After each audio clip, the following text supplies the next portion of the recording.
Welcome to I dream. నేను మీ Surekha.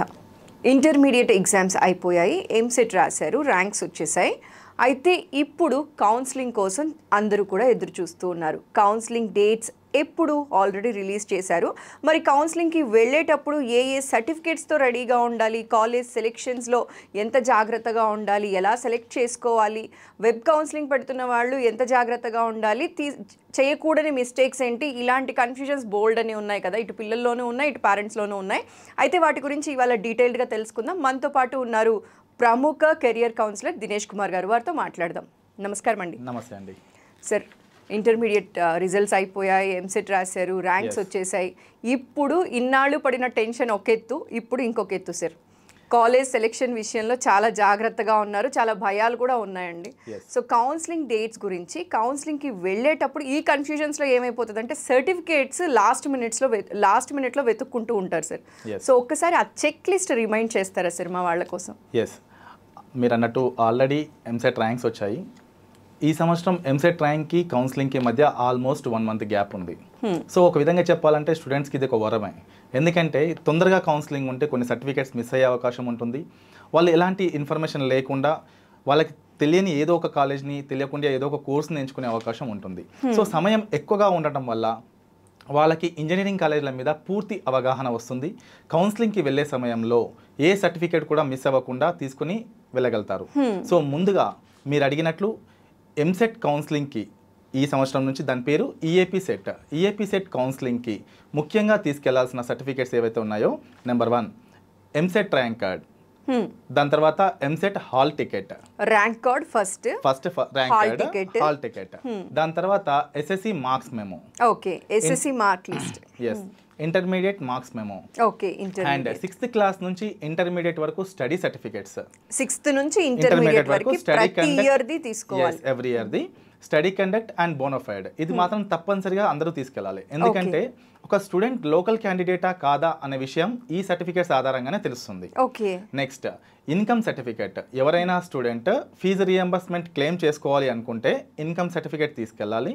And last year నుంచి మన తెలంగాణలో కూడా ఈడబ్ల్యూఎస్ రిజర్వేషన్స్ వర్తిస్తున్నాయి. సో ఇఫ్ ఎవరైనా ఎలిజిబుల్ క్యాండిడేట్ ఉంటే ఈడబ్ల్యూఎస్ సర్టిఫికేట్ తీసుకెళ్ళాలి. అండ్ రెసిడెన్స్ సర్టిఫికేట్ కూడా అవసరం ఉన్న వాళ్ళు తీసుకెళ్ళాలి. నెక్స్ట్ స్పోర్ట్స్ కోటా ద్వారా ఎవరైనా అడ్మిషన్ తీసుకోవాలి అంటే వాళ్ళు సంబంధించిన స్పోర్ట్స్ సర్టిఫికేట్ తీసుకెళ్ళాలి. ఎన్సీసీకి సంబంధించిన వాళ్ళు ఎవరైనా ఉంటే ఎన్సీసీ సర్టిఫికేట్ తీసుకెళ్ళాలి. CAP quota, children armed person ఎవరైతే ఉన్నారో క్యాప్ కోటా కింద సీట్ అలాట్ కావాలి అనుకుంటే దానికి రిలేటెడ్ సర్టిఫికేట్ తీసుకెళ్ళాలి. ఈ సర్టిఫికేట్స్ అన్ని originals, 2 sets Xerox with Aadhaar card, ఇవన్నీ కూడా తీసుకొని వెళితేనే కౌన్సిలింగ్ సెంటర్ లోపలికి ఎంటర్ కానిస్తారు. ఇందులో ఏ సర్టిఫికేట్ లేకపోయినా కూడా వాళ్ళు రిటర్న్ బ్యాక్ పంపిస్తారు, మళ్ళీ సర్టిఫికేట్స్ తీసుకొని వెళ్లాల్సి ఉంటుంది. ఈ సర్టిఫికేట్స్ అన్ని ఒరిజినల్ తో పాటు 2 sets జిరాక్స్ అనేది తీసుకెళ్ళాలి. అయితే ఈ ప్రాసెస్ లో సర్టిఫికేట్ వెరిఫికేషన్ సెంటర్ లో వెరిఫికేషన్ ఆఫీసర్ మన ఒరిజినల్ సర్టిఫికేట్స్ చూస్తారు, జిరాక్స్ తను తీసుకుంటాడు, ఒరిజినల్స్ మళ్ళీ మనకి ఇచ్చేస్తారు. ఆఫ్టర్ సీట్ అలాట్మెంట్, ఎక్కడైతే సీట్ అలాట్ అవుతుందో ఆ కాలేజీలో మనం ఈ సర్టిఫికేట్ సబ్మిట్ చేయాల్సి ఉంటుంది. ఓకే సరే, ఇప్పుడు కాలేజ్ సెలెక్షన్ విషయంలో ఎంత జాగ్రత్తగా ఉండాలి, ఎలా సెలెక్ట్ చేసుకోవాలంటే మీరు ఒక కెరియర్ ఎక్స్పర్ట్గా మీరు ఏం చెప్తారు సార్? సో నెక్స్ట్ మనము ఈ కౌన్సిలింగ్ సర్టిఫికేట్ సబ్మిషన్ తర్వాత, వెరిఫికేషన్ అయిపోయిన తర్వాత వెబ్ ఆప్షన్స్ ప్రాసెస్ ఉంటుంది. సార్, వెబ్ ఆప్షన్స్ విషయంలో చాలా మిస్టేక్స్ చేస్తారు. ఆ వెబ్ ఆప్షన్స్ కంటే ముందు ఇప్పుడు మీరు ఏదైతే క్వశ్చన్ అడిగారో అది కరెక్ట్. ఎందుకంటే వెబ్ ఆప్షన్స్ బ్లైండ్ గా పెట్టేది కాదండి. ఒక స్టూడెంట్ ఒక కాలేజ్ని కానీ ఒక బ్రాంచ్ని కానీ చూస్ చేసుకునే ముందు చాలా హార్డ్ వర్క్ చేయాల్సి ఉంటుంది. హార్డ్ వర్క్ అనడం కంటే స్మార్ట్ వర్క్ చేయడం అవసరం ఉంటుంది. ఎలా? ఫర్ ఎగ్జాంపుల్, ఒక స్టూడెంట్ కంప్యూటర్ సైన్స్ బ్రాంచ్ కావాలనుకుంటున్నాడు. తనకి ఏ కాలేజీలో సీట్ వస్తుందో ఏంటో ఏం తెలియదు, ఏ కాలేజీలు ఎలా ఉంటాయో తెలియదు.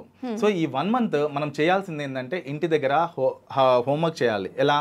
ఒక వైట్ పేపర్ తీసుకొని ముందుగా డిస్ట్రిక్ట్ కోడ్, తర్వాత కాలేజ్ కోడ్, ఆ తర్వాత కోర్స్ కోడ్, ఇలా 3 రాసుకుని దాంట్లో ఫస్ట్ ఆప్షన్ ఏ కాలేజ్కి ఇద్దాం అనుకుంటున్నాను, ఏ గ్రూప్కి ఇద్దాం అనుకుంటున్నాను, ఆ కాలేజ్ ఏ డిస్ట్రిక్ట్లో ఉంది, ఈ 3 విషయాలు ప్రతి ఒక్క విద్యార్థి తెలుసుకోవాలి. సో ఈ కౌన్సిలింగ్ అంతా కూడా వెబ్సైట్ ద్వారా డిపెండ్ అయి ఉంటుంది. ఎక్కడ కూడా మాన్యువల్గా మనం ఎంట్రీ అవ్వాల్సిన అవసరం లేదు. నాకు వెళ్ళి ఈ కాలేజీలో సీట్ ఇవ్వండి అని అడగాల్సిన అవసరం లేదు. కంప్లీట్ ప్రాసెస్ అంతా కూడా మీరు ఇంట్లో కూర్చొని సిస్టంలో చేసుకోవచ్చు. సో అలాంటి సమయంలో మనకి పూర్తి ఇన్ఫర్మేషన్ తెలిసి ఉండాలి. అంటే కాలేజ్ కోడ్ ఏంటి, జనరల్గా ఇంజనీరింగ్ కాలేజ్ తెలంగాణలో 160కి పైగా ఇంజనీరింగ్ కాలేజీలు ఉన్నాయి. ప్రతి ఒక్క కాలేజీకి ఒక కోడ్ ఉంటుంది.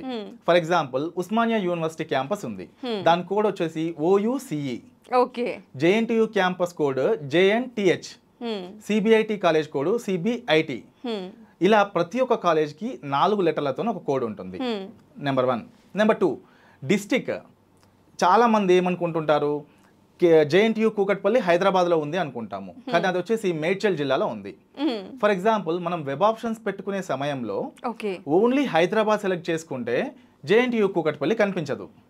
సో మనం ఏదైతే ఆప్షన్గా పెట్టుకోవాలనుకుంటున్నామో ఆ కాలేజ్ ఏ డిస్టిక్లో ఉందో ముందే తెలుసుకొని ఈ వైట్ పేపర్ మీద college code, district code and ఆ కాలేజీలో మనం ఫస్ట్ ప్రిఫరెన్స్ ఏ కోర్స్కి ఇద్దాం అనుకుంటున్నాము. సో ఇంజనీరింగ్లో దాదాపు 46 బ్రాంచ్లు ఉంటాయి. ఈ 46 బ్రాంచ్లో ప్రతి ఒక్క బ్రాంచ్కి ఒక కోడ్ ఉంటుంది. సో ఎప్పటి నుంచో అందరికీ తెలిసిన engineering branches computer science engineering, దాని కోడ్ CSE, ఇది అందరికీ తెలుసు. కానీ గత కొన్ని సంవత్సరాల, ఒక 4-5 సంవత్సరాల నుంచి మనకి ఎమర్జింగ్ టెక్నాలజీస్ అయిన artificial intelligence, machine learning, cyber security, data science, internet of things IoT ఇలా కొన్ని బ్రాంచెస్ని ఇంట్రడ్యూస్ చేశారు. అయితే CSE కోడ్ అందరికీ తెలుసు, ECE కోడ్ అందరికీ తెలుసు. ECE ఇవి ఏంటంటే ఫస్ట్ నుంచి కూడా నేమ్ పడిపోయింది. కానీ ఇప్పుడు మనం కొత్తగా వచ్చిన ఈ టెక్నాలజీ ఏవైతే ఎమర్జింగ్ టెక్నాలజీ కోర్సెస్ ఉన్నాయో వీటి కోడ్స్ను కూడా మనం తెలుసుకోవాలి. For example AIML code CSM, data science code CSD, cyber security code CSC, IoT code CSO. ఇలా ప్రతి ఒక్క బ్రాంచ్కి ఒక కోడ్ ఉంటుంది.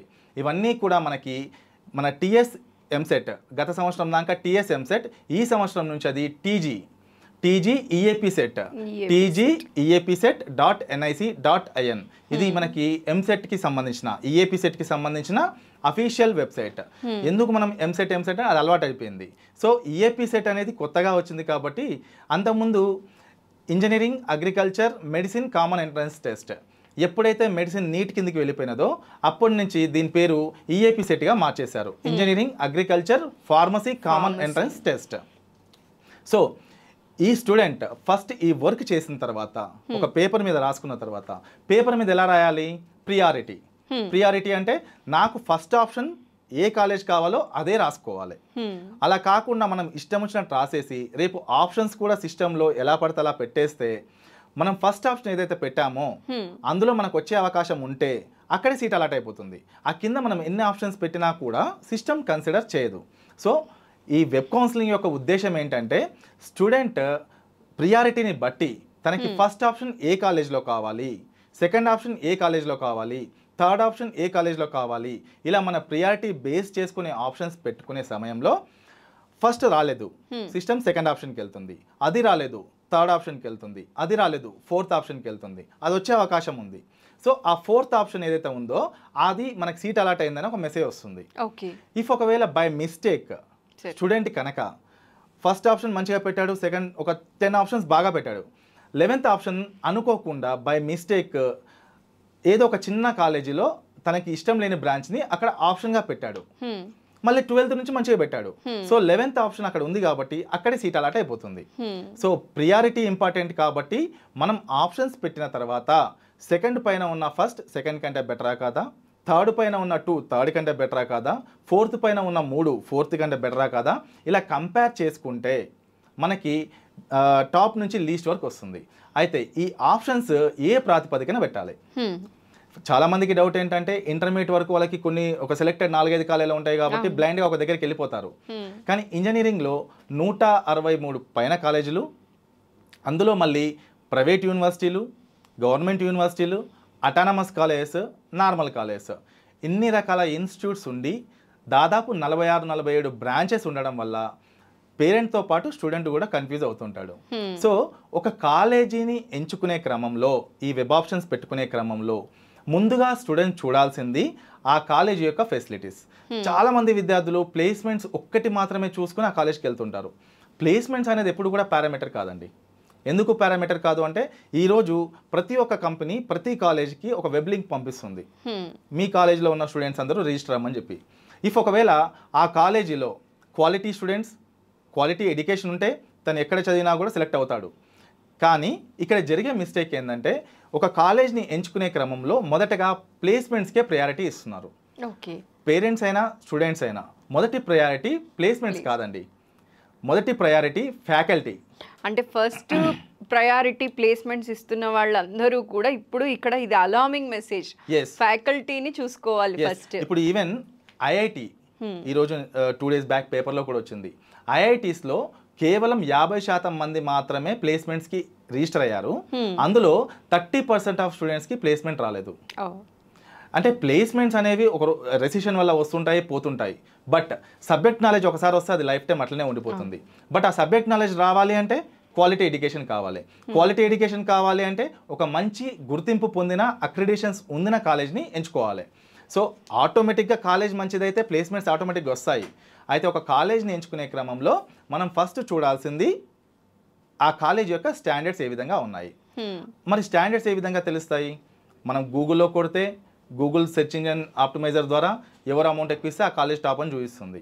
ఇలా కాకుండా సెంట్రల్ గవర్నమెంట్ కూడా కాలేజెస్కి ర్యాంకింగ్స్ ఇస్తుంది. NIRF national institution ranking framework ఒక కాలేజీలో ఉండే అన్ని ఫెసిలిటీస్ని ఆధారంగా చేసుకొని సెంట్రల్ గవర్నమెంటే కాలేజ్కి ర్యాంకింగ్స్ ఇస్తుంది. ఆ కాలేజ్కి NRF ర్యాంక్ ఉందా లేదా చూడండి, number 1. Number 2, NAC national accreditation assessment council. ఈ నేషనల్ అక్రిడేషన్ అసెస్మెంట్ కౌన్సిల్ కూడా ప్రతి కళాశాలలో ఫ్యాకల్టీ, స్టూడెంట్ ఎన్రోల్మెంట్, ప్లేస్మెంట్, వాళ్ళు ఇచ్చే ఫెసిలిటీస్ ఇవన్నీ చూసి ఆ కాలేజ్కి ర్యాంకింగ్స్ ఇస్తుంది. A++, B++, B++, B, తర్వాత C, ఇలా ర్యాంకింగ్స్ ఉంటాయి. ఇఫ్ ఒకవేళ కాలేజ్కి NAC A పైన ఉంటే, NAC A నుంచి పైన A+ కానీ A++ కానీ ఏది ఉన్నా కూడా దాన్ని మీరు షార్ట్ లిస్ట్ చేసుకోవచ్చు. ఫస్ట్ NRF ర్యాంక్, ఆ తర్వాత NAC A పైన ఉన్న కాలేజ్ని కూడా మీరు షార్ట్ లిస్ట్ చేసుకోవచ్చు. Next NBA national board of accreditation.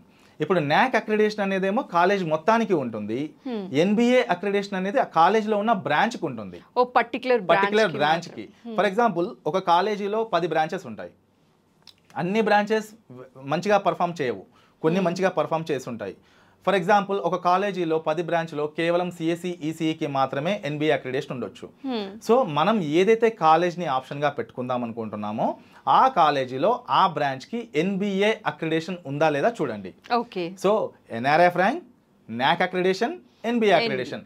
అయితే చాలామంది విద్యార్థులు ఒక విషయంలో వాళ్ళకి తెలియదు ఏంటంటే AIML, డేటా సైన్స్ ఇలాంటి బ్రాంచెస్కి ఏ కాలేజ్లో కూడా NBA అక్రిడేషన్ ఉండదు.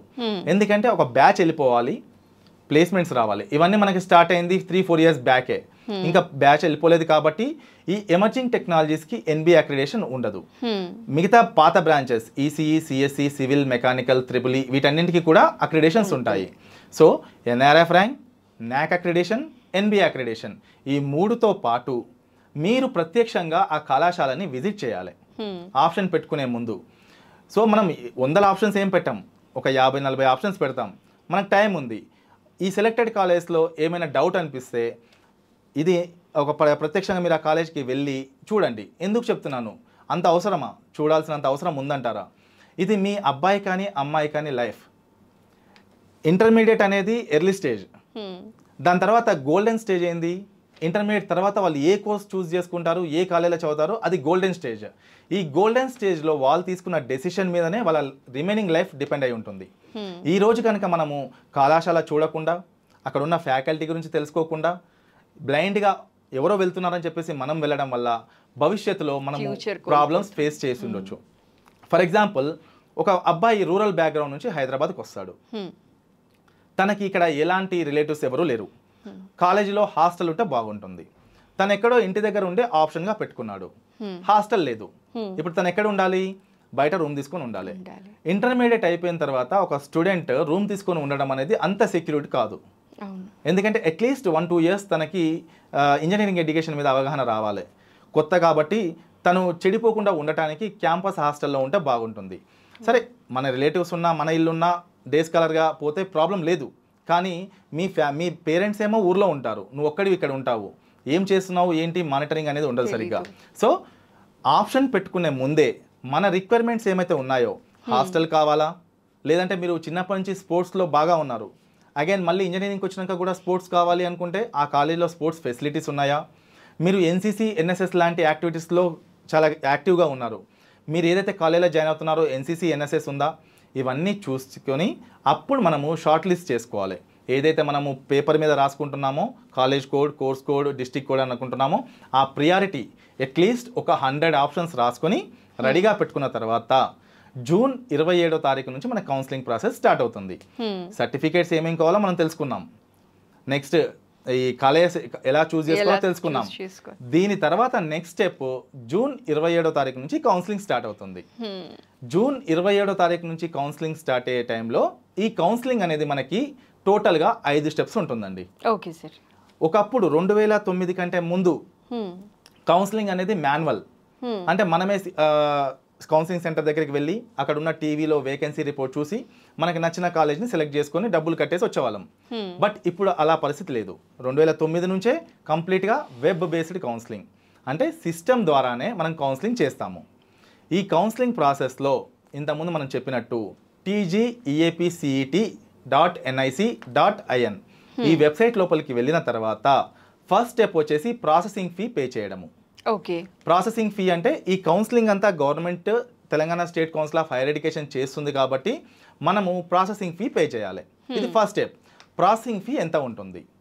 ఎస్సీ ఎస్టీ విద్యార్థులకైతేనేమో 600, ఓసీ బీసీ వాళ్ళకైతేనేమో 1200 రూపీస్. ఈ అమౌంట్ మనము క్రెడిట్ కార్డ్ ద్వారా కానీ డెబిట్ కార్డ్ ద్వారా కానీ కట్టొచ్చు, క్యాష్ రూపంలో ఉండదు, ఎందుకంటే ఇది ఆన్లైన్ కాబట్టి. ఈ అమౌంట్ పే చేసిన తర్వాత స్లాట్ బుకింగ్, ఇది సెకండ్ స్టెప్. స్లాట్ బుకింగ్ సింపుల్గా ఏంటంటే మనం ఎక్కడికైనా మూవీకి వెళ్ళాలన్నా ఇంకెక్కడికి వెళ్ళాలన్నా ఆన్లైన్లో మనము ఒక డేట్ని టైంని సెలెక్ట్ చేసుకుంటాము. సేమ్ ఇక్కడ కూడా ఒక టైము, ఒక డేట్, లొకేషన్, వాళ్ళు ఒక 5 హెల్ప్లైన్ సెంటర్స్ ఉంటాయి హైదరాబాద్లో. ఈ జేఎన్టీయూ కూకట్పల్లి కానీ, మాసప్ ట్యాంక్ పాలిటెక్నిక్ కాలేజ్ కానీ, సైఫాబాద్ పీజీ కాలేజ్ కానీ, బాగ్లింగంపల్లి అంబేద్కర్ కాలేజ్ కానీ, east Marredpally government institute of government polytechnic college కానీ, Quli Qutub Shah polytechnic college zoo park, ఇవన్నీ కూడా మనకి హెల్ప్ లైన్ సెంటర్స్. ఎప్పుడైతే మనము ప్రాసెసింగ్ ఫీ పే చేస్తామో దాని నెక్స్ట్ స్టెప్ వచ్చేసి స్టూడెంట్ స్లాట్ సెలెక్ట్ చేసుకోవాలి. ఆ స్లాట్ సెలెక్ట్ చేసుకొని ఆ టైంకి ఇంతకుముందు చెప్పిన ఒరిజినల్ సర్టిఫికేట్స్ 2 సెట్స్ జిరాక్స్ అక్కడికి తీసుకెళ్తే వెరిఫికేషన్ ఆఫీసర్ వెరిఫై చేస్తాడు. ఈ వెరిఫికేషన్ సమయంలో ఎట్టి పరిస్థితుల్లో స్టూడెంట్ వ్యక్తి మ్యాండేటరీ అక్కడ ఉండాలి. స్టూడెంట్ లేకపోతే ఎంటర్ కానివ్వరు. ఏ సర్టిఫికేట్ లేకపోయినా కూడా లోపలికి రానివ్వరు. ప్రతి ఒక్క సర్టిఫికేట్ 2 సెట్స్ జిరాక్స్ తీసుకొని అక్కడికి వెళ్ళిన తర్వాత వెరిఫికేషన్ ఆఫీసర్ వెరిఫై చేస్తాడు. ఆ సమయంలో వాళ్ళు బేసిక్ ఇన్ఫర్మేషన్ ఫామ్ అని ఒకటి ఇస్తారు. ఆ ఇన్ఫర్మేషన్ ఫామ్లో మన ఫోన్ నెంబర్ ఏదైతే ఉందో అది తప్పనిసరిగా కూడా మనం రెగ్యులర్గా వాడే నెంబరే ఇవ్వాలి. ఎందుకంటే ఈ కౌన్సిలింగ్ ప్రాసెస్లో మనం ఆ వెబ్ ఆప్షన్స్ పెట్టే సమయంలో కానీ, పేమెంట్ సక్సెస్ అయిందా లేదా అనే విషయం కానీ, సీట్ అలాట్మెంట్ ఎక్కడైందని ప్రతి ఒక్క ఇన్ఫర్మేషన్ ఆ మొబైల్ నెంబర్కే వస్తుంది. సో ఆ మొబైల్ నెంబర్ మీరు ఇచ్చే సమయంలో అది మీ దగ్గరే ఉండేలా మీ నెంబరే చూసుకోండి. నెక్స్ట్ ఈ సర్టిఫికేట్ వెరిఫికేషన్ అయిపోయిన తర్వాత అక్కడ ఉన్న హెల్ప్ లైన్ సెంటర్లో తను మనకి ఒక లాగిన్ ఐడి మొబైల్కి వచ్చేస్తుంది ఆటోమేటిక్గా. ఈ లాగిన్ ఐడి ఇంటికి తీసుకొచ్చిన తర్వాత మనం చేయాల్సింది సిస్టమ్ ఓపెన్ చేసి లాగిన్ ఐడి ఉంది, హాల్ టికెట్ నెంబర్ మన దగ్గరే ఉంది, ర్యాంక్, ఫోన్ నెంబర్స్ ఎవ్రీథింగ్ ఉన్నాయి. క్యాండిడేట్ రిజిస్ట్రేషన్, ఇది third step. First step processing fee, second step slot booking for certificate verification, third step candidate registration. ఈ క్యాండిడేట్ రిజిస్ట్రేషన్ మీద click చేసిన తర్వాత మన మొబైల్కి వచ్చిన లాగిన్ ఐడి ఏదైతే ఉందో దాన్ని బేస్ చేసుకొని మనం ఒక పాస్వర్డ్ క్రియేట్ చేసుకుంటాం. సో ఇప్పుడు మన దగ్గర లాగిన్ ఐడి ఉంది, పాస్వర్డ్ ఉంది. Next fourth step candidates login. ఈ క్యాండిడేట్స్ లాగిన్కి వెళ్ళినప్పుడు login ID, hall ticket number, rank, password ఈ డీటెయిల్స్ అన్ని ఎంటర్ చేసిన తర్వాత మన మొబైల్కి ఓటీపీ వస్తుంది. ఓటీపీ ఎందుకు?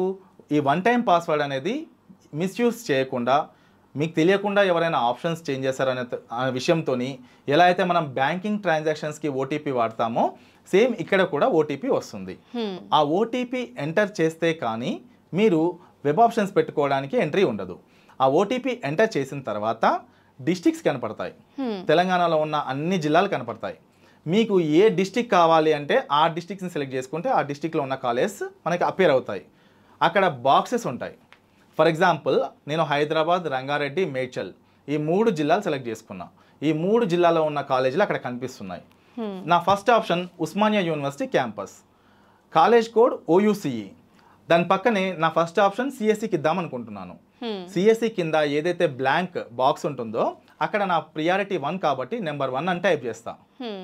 దాని తర్వాత అదే క్యాంపస్లో నాకు ఈసీఈ కావాలి. సో ఓయూసీఈ ఈసీఈ దగ్గర 2 అని టైప్ చేస్తా. దాని తర్వాత నేను జేఎన్టీయూ క్యాంపస్కి వెళ్దాం అనుకుంటున్నాను. జేఎన్టీహెచ్ కాలేజ్ మారింది. అక్కడికి వెళ్ళిన తర్వాత మళ్ళీ నెంబర్ అనేది ఇంక్రీజింగ్ ఆర్డర్లో ఉండాలి. ఇప్పుడు అక్కడికి వెళ్ళిన తర్వాత జేఎన్టీహెచ్ సిఎస్సి దగ్గర నెంబర్ 3, జేఎన్టీయూలో ఈసీఈ కావాలి, అక్కడ నెంబర్ 4. ఇలా మనం ఇంక్రీజింగ్ ఆర్డర్లో ప్రియారిటీ ఆధారంగా 1 నుంచి ఒక స్టూడెంట్కి 970 నెంబర్లు ఇచ్చుకునే అవకాశం ఉంది. 970 ఆప్షన్స్ ఉంటాయి ఒక స్టూడెంట్కి అవకాశం. సో మీరు సాధ్యమైనన్ని ఎక్కువ ఆప్షన్స్ ఇచ్చుకోవాలి. ఎందుకు? ఫర్ ఎగ్జాంపుల్ నా ర్యాంక్ మంచిగా ఉంది కదా, నాకు ఎందుకు రాదులే అని చెప్పేసి నేను కేవలము ఒక 5-10 ఆప్షన్స్ పెట్టి వదిలేస్తా. రాకపోతే నో సీట్ అలాటెడ్ అనే మెసేజ్ వస్తుంది. ఒకవేళ మనం ఎక్కువ ఆప్షన్స్ ఇచ్చుకుంటే తప్పేం కాదు.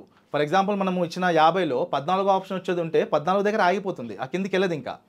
సో ఒకవేళ మనము అలా జాగ్రత్త పడకుండా తక్కువ ఆప్షన్స్ ఇచ్చేస్తే సెకండ్ ఫేజ్ కౌన్సిలింగ్కి వెళ్ళాల్సి వస్తుంది. సెకండ్ ఫేజ్ కౌన్సిలింగ్కి వెళ్ళేసరికి ఒకవేళ ఆ కాలేజీ సీట్లన్నీ అయిపోయి ఉంటే మనమే నష్టపోయేది. సో ఎప్పుడూ కూడా మనము రిస్క్ తీసుకోకుండా సాధ్యమైనన్ని ఎక్కువ ఆప్షన్స్ ఇచ్చుకుంటే మన ర్యాంక్కి తగ్గ కాలేజీలో 100% వస్తుంది. సో సాధ్యమైనన్ని ఎక్కువ కాలేజెస్ అనేది మనం సెలెక్ట్ చేసుకోవాలి. సరే, ఇంకొకటి ఏంటి అంటే ఫీజ్ రీయింబర్స్మెంట్. మెయిన్ ఇది చూస్తాను సార్. ఫీజ్ రీయింబర్స్మెంట్కి ఎలిజిబిలిటీ ఎలా చెక్ చేయాలి సార్? సో మీరు ఫీజ్ రీయింబర్స్మెంట్ ఎవరైతే క్లెయిమ్ చేసుకోవాలనుకుంటున్నారో సర్టిఫికేట్ వెరిఫికేషన్ సమయంలో ఇన్కమ్ సర్టిఫికేట్ తప్పనిసరిగా తీసుకెళ్ళాలి. ఈ ఇన్కమ్ సర్టిఫికేట్ కూడా జనవరి 1, 2024 అంటే ఈ సంవత్సరం జనవరి నుంచి తీసుకున్నదే యాక్సెప్ట్ చేస్తారు. సార్ నా దగ్గర లాస్ట్ ఇయర్ డిసెంబర్లో తీసుకున్నాను, no they won't accept it. జనవరి 1 జనవరి తర్వాత తీసుకున్నదే యాక్సెప్ట్ చేస్తారు. నెక్స్ట్ ఈ ఇన్కమ్ ఎలిజిబిలిటీ ఎలా ఉంది అంటే ఎస్సీ ఎస్టీ విద్యార్థులు ఎవరైతే ఉన్నారో వాళ్ళు అర్బన్లో ఉన్న రూరల్లో ఉన్న 2 lakhs బిలో ఉండాలి. ఓసీబీసీ విద్యార్థులు అర్బన్లో ఉంటేనేమో 2 lakhs, రూరల్లో ఉంటే 1.5 lakh. ఇంతకి తక్కువ ఇన్కమ్ సర్టిఫికేట్ ఉన్నప్పుడే వాళ్ళకి ఫీజు రీఎంబర్స్మెంట్ వస్తుంది. ఫీజు రీఎంబర్స్మెంట్ అంటే ఏంటి? ఫర్ ఎగ్జాంపుల్ ఇంజనీరింగ్ కాలేజెస్లో ఫీజెస్ మినిమం 45,000, మ్యాక్సిమం 1,60,000 ఉంది, depends on situation. For example SC ST విద్యార్థులు 2 lakhs బిలో ఇన్కమ్ సర్టిఫికేట్ తీసుకెళ్తే వాళ్ళకి ఏ కాలేజీలో సీట్ వచ్చినా కూడా పూర్తి రీఎంబర్స్మెంట్ వస్తుంది. అంటే ఫర్ ఎగ్జాంపుల్ 1,60,000 కాలేజీలో సీట్ అలాట్ అయినా కూడా మొత్తం రీఎంబర్స్మెంట్ వస్తుంది. కమింగ్ టు ఓసీబీసీ, ఈ స్టూడెంట్స్కి కనుక 1,00,000 రూపాయల కాలేజీలో సీట్ అలాట్ అయితే 35,000 పోయిన తర్వాత అంటే గవర్నమెంట్ ఇచ్చే రీఎంబర్స్మెంట్ 35,000 పోయిన తర్వాత 65,000 స్టూడెంట్ పే చేయాలి. ఓసీబీసీ విద్యార్థులు అయితేనేమో 35,000 పోతే 65,000 పే చేయాలి. ఎస్సీ ఎస్టీ మైనారిటీ విద్యార్థులు అయితేనేమో ఇన్కమ్ సర్టిఫికేట్ తీసుకెళ్తే ఫుల్ రీఎంబర్స్మెంట్ వస్తుంది. మరి ఓసీబీసీ విద్యార్థులకి ఫుల్ రీఎంబర్స్మెంట్ రావాలి అంటే 10,000 లోపు ర్యాంక్ ఉండాలి. 10,000 బిలో ర్యాంక్ ఉండి ఇన్కమ్ సర్టిఫికేట్ ఉంటే పూర్తి రీఎంబర్స్మెంట్. బట్ ఎస్సీ ఎస్టీ విద్యార్థులకి మైనారిటీ విద్యార్థులకి ర్యాంకుతో సంబంధం లేదు. ర్యాంక్ ఎంత ఉన్నా కూడా ఇన్కమ్ సర్టిఫికేట్ తీసుకెళ్తే చాలు ఫుల్ రీఎంబర్స్మెంట్ వస్తుంది. అండ్ ఏ విద్యార్థి అయినా ఇంటర్మీడియట్ గవర్నమెంట్ కాలేజీలో చదివితే ఇన్కమ్ సర్టిఫికేట్ తీసుకెళ్తే ర్యాంక్ క్యాస్ట్ తో సంబంధం లేకుండా తనకి కూడా ఫుల్ రీఎంబర్స్మెంట్ వస్తుంది. సో ఎవరైనా ఇన్కమ్ ఎలిజిబిలిటీ కనుక ఉంటే మనకి 27వ తారీఖు కౌన్సిలింగ్ ఉంది కాబట్టి లాస్ట్ మినిట్ లో ఇబ్బంది అవుతుంది. సాధ్యమైనంత తొందరగా మీరు ఇన్కమ్ సర్టిఫికేట్ అప్లై చేసి కౌన్సిలింగ్ వరకు తెచ్చిపెట్టుకుంటే మీరు ఫీజు రీఎంబర్స్మెంట్ కి ఎలిజిబిలిటీ దొరికిపోతుంది. And EWS economically weaker section గత సంవత్సరం నుంచి ఉన్న రిజర్వేషన్స్ ని డిస్టర్బ్ చేయకుండా ఫర్ ఎగ్జాంపుల్ ఒక కాలేజీలో 60 సీట్లు ఉంటాయి సెక్షన్ కి, ఆ 60కి ఇంకొక 10% 6 సీట్లని యాడ్ చేసి 66 సీట్లు చేశారు. ఈ ఎక్స్ట్రా యాడ్ చేసిన 6 సీట్లు ఎకనామికలీ వీకర్ సెక్షన్ ఎవరైతే ఓసీ క్యాస్ట్లో 8 lakhs బిలో ఇన్కమ్ ఉంటుందో వాళ్ళని ఈడబ్ల్యూఎస్ కింద పరిగణిస్తారు. వాళ్ళకి 6 సీట్లు వచ్చే అవకాశం ఉంటుంది. సో ఒక నార్మల్ ఓసీ స్టూడెంట్కి ఈడబ్ల్యూఎస్ ఉన్న వ్యక్తికి అలాట్మెంట్ అప్పుడు చాలా ఇంపాక్ట్ ఉంటుంది. ఎందుకంటే ఒక కాలేజ్లో 6 సీట్లు ఉన్నాయి ఈడబ్ల్యూఎస్ వాళ్ళు ఎవరు కూడా ఆఫ్ చేసుకోలే. తన ర్యాంక్ 1,00,000 ఉంది, తను ఒక్కడే ఆఫ్ చేసుకున్నాడు. తప్పనిసరిగా తనకి ఇవ్వాల్సిందే. సో ఎవరైతే ఎలిజిబిలిటీ ఉంటుందో వాళ్ళు తప్పనిసరిగా ఈడబ్ల్యూఎస్ సర్టిఫికేట్ తెచ్చుకోండి. అయితే ఈడబ్ల్యూఎస్ సర్టిఫికేట్ మీద 2024-25 అకాడమిక్ ఇయర్కి ఎలిజిబుల్ అని రాసి ఉంటుంది, అప్పుడే అది యాక్సెప్ట్ చేస్తారు. ఎలిజిబిలిటీ అనేది 2024-25 అకాడమిక్ ఇయర్ అని రాసి ఉంటుంది, అది మాత్రమే చెల్లుబాటు అవుతుంది. సార్ అసలు ఈ ఇయర్ డిమాండ్ ఎలా ఉండబోతుంది సార్? అంటే ఎంతమంది రాశారు, ఎంతమందికి ర్యాంక్ వచ్చింది? సో ఈ డిమాండ్ని బేస్ చేసుకొని వీళ్ళకి అసలు సెలెక్ట్ చేసుకున్న కాలేజెస్ వస్తాయా లేదా అన్న కన్ఫ్యూజన్ ఉంటుంది కదా సార్. డిమాండ్ గురించి ఒకసారి మాట్లాడతారా సార్? ఇంజనీరింగ్లో వచ్చేసి ఎస్పెషల్లీ ఇంజనీరింగ్ తెలంగాణలో వచ్చేసి 2,54,750 మంది ఇది అప్లై చేశారు ఎంసెట్కి. ఓకే. ఈఏపీ సెట్కి అప్లై చేసింది 2,54,750. అందులో ఎగ్జామ్ రాసింది 2,40,618. ఓకే. క్వాలిఫై అయింది 1,80,424. ఇది ఇంజనీరింగ్కి వచ్చేసి. అండ్ అగ్రికల్చర్ ఫార్మసీకి వచ్చేసి టోటల్ రిజిస్టర్డ్ 1,04,32. అందులో అటెండ్ అయ్యింది 91,633. ఓకే. క్వాలిఫై అయింది 82,163. సో ఇక్కడ ఇంజనీరింగ్ ఎక్కువ మనకి అవసరం. సో ఇక్కడ ఇంజనీరింగ్లో ఏంటంటే 1,80,424 స్టూడెంట్స్లో దాదాపు 34,621 మంది ఏపీ స్టూడెంట్స్ ఉన్నారు. ఓకే. ఈ 1,80,000లో 34,000 ఏపీ స్టూడెంట్స్. అంటే ఆల్మోస్ట్ మనకి ఒక 1,45,000 స్టూడెంట్స్ తెలంగాణలో ఉండిపోతారు. ఈ 1,45,000 స్టూడెంట్స్లో ఎంత లేదన్నా కూడా ఒక 20,000-25,000 students IITs, NITs and GFTIs, other state universities ఇలా వెళ్ళిపోతారు. సో ఓవరాల్గా ఇక్కడ మిగిలేది ఒక 1,20,000 అనుకుందాము. ఈ 1,20,000లో మళ్ళీ డిగ్రీ ఆన్లైన్ దోస్త్ కౌన్సిలింగ్ ద్వారా ఇంకొక 20,000-25,000 మంది వెళ్ళిపోతారు. అంటే మనకు టోటల్గా ఇక్కడ మిగిలేది 95,000. ఓకే. ఈ 95,000లో ఇంటర్మీడియట్ ఫెయిల్ అయిన వాళ్ళు ఒక 2,000-3,000 మంది ఉంటారు. ఓకే. అంటే ఆల్మోస్ట్ ఒక 90,000 మంది విద్యార్థులు ఎంసెట్ కౌన్సిలింగ్ కోసం వెయిట్ చేస్తున్నారు. గత సంవత్సరం కూడా మనకి 85,000-90,000 మంది వచ్చారు. ఈ ఇయర్ కూడా 85,000-90,000 మంది. అయితే లాస్ట్ టైం మనకి తెలంగాణలో 1,15,000 సీట్లు ఉన్నాయి. ఓకే. స్టూడెంట్స్ ఏమో 90,000, సీట్లు ఏమో 1,15,000 మంది. ఈ ఇయర్ ఇంకా 15,000 సీట్లు పెరిగే అవకాశం ఉంటుంది. ఓకే. అప్పుడు 1,30,000 సీట్లకి 90,000 మంది విద్యార్థులు. ఇక్కడ సీట్లు చాలా ఉన్నాయి కదా, నాకెందుకు రాదు అనే క్వశ్చన్ చాలా మందికి వస్తుంది. అందరూ గుర్తుంచుకోవాల్సింది, అందరికీ డిమాండెడ్ బ్రాంచ్ సిఎస్సి. మనకి కోర్ సిఎస్సిలో 25,000 సీట్లు ఉన్నాయి.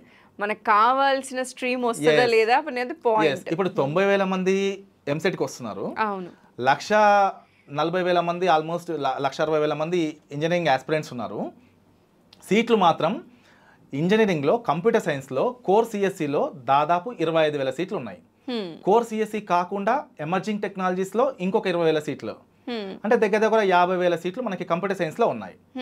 ఈ 90,000 మంది ఈ కంప్యూటర్ సైన్స్లో జాయిన్ కావాలి. అప్పుడు ఏమైపోయింది, 1:2 రేషియో.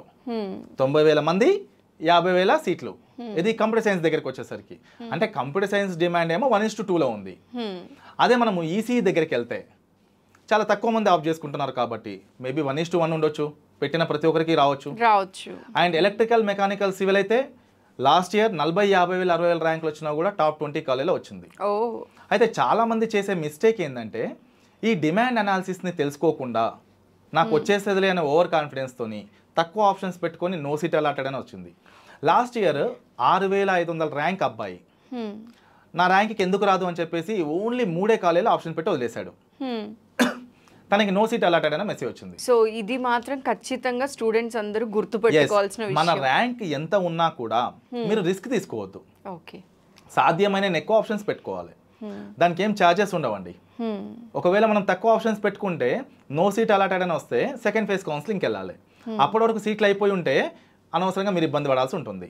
సో నా సజెషన్, ఏ స్టూడెంట్ అయినా సరే వెబ్ ఆప్షన్స్ పెట్టుకునే ముందు సాధ్యమైన ఎక్కువ పెట్టుకోవాలి. అది కూడా ప్రియారిటీ ఆర్డర్లో పెట్టుకోవాలి. అంటే జిగ్ జాగా ఏది పడుతుంది ఇట్లా లైన్గా కనిపించిందల్లా పెట్టకుండా ఫస్ట్ ఆప్షన్ నీ ప్రియారిటీ, సెకండ్ ఆప్షన్ నీ ప్రియారిటీ, థర్డ్ అనుకోకుండా ఒక చెత్త కాలేజో నీకు సంబంధం లేని బ్రాంచ్ను అక్కడ ఇన్సెట్ అయితే దాని కింద మీరు ఎన్ని మంచి ఆప్షన్స్ పెట్టినా కూడా సిస్టమ్ కన్సిడర్ చేయదు. అక్కడ నీకు వచ్చే అవకాశం ఉంది కాబట్టి అక్కడ ఆగిపోతుంది. సో డిమాండ్ ఎప్పుడూ ఉంటుందండి. అయితే బ్లైండ్గా కంప్యూటర్ సైన్స్ అనే కాకుండా మీరు ఒక మంచి కాలేజీలో, ఫర్ ఎగ్జాంపుల్ నేను లాస్ట్ వీడియోలో కూడా చెప్పాను ఏంటి, ఒక స్టూడెంట్ కంప్యూటర్ సైన్సే కావాలని కూర్చున్నాడు, అదే స్టూడెంట్కి ఐఐటి హైదరాబాద్లో కానీ IIITలో కానీ NIT వరంగల్లో కానీ ఎలక్ట్రికల్ మెకానికల్ వస్తే వెళ్తావా అని అడిగాను. తప్పకుండా వెళ్తా అన్నాడు. అప్పుడు తన ఇంట్రెస్ట్ అంతా ఒకేసారి మార్చేసుకున్నాడు. ఎందుకు? అది top reputed institute in India కాబట్టి. ఇక్కడ కూడా అంతే అండి.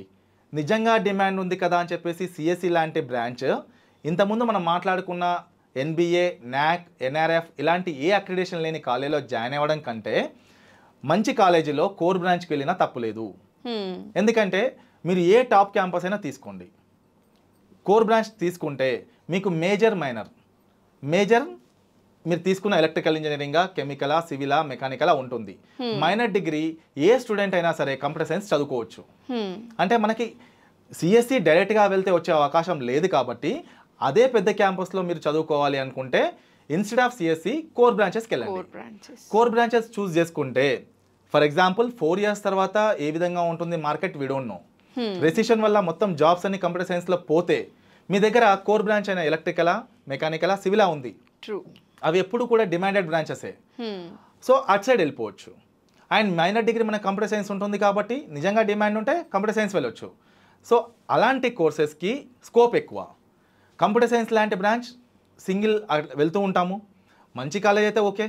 ఒక ఆర్డినరీ కాలేజ్లో ఎలాంటి ఫెసిలిటీస్ లేని కాలేజ్లో నిజంగా డిమాండ్ ఉంది కదా అని చెప్పేసి జాయిన్ అవుతే ప్రాపర్ ఫ్యాకల్టీ లేక, ప్లేస్మెంట్ సరిగా లేక, ఇన్ఫ్రాస్ట్రక్చర్ సరిగా లేక డిమాండ్ ఉంది కదా అని పోయి అనవసరంగా ఇబ్బంది పడడం కంటే కోర్ బ్రాంచెస్కి వెళ్ళడం కరెక్ట్.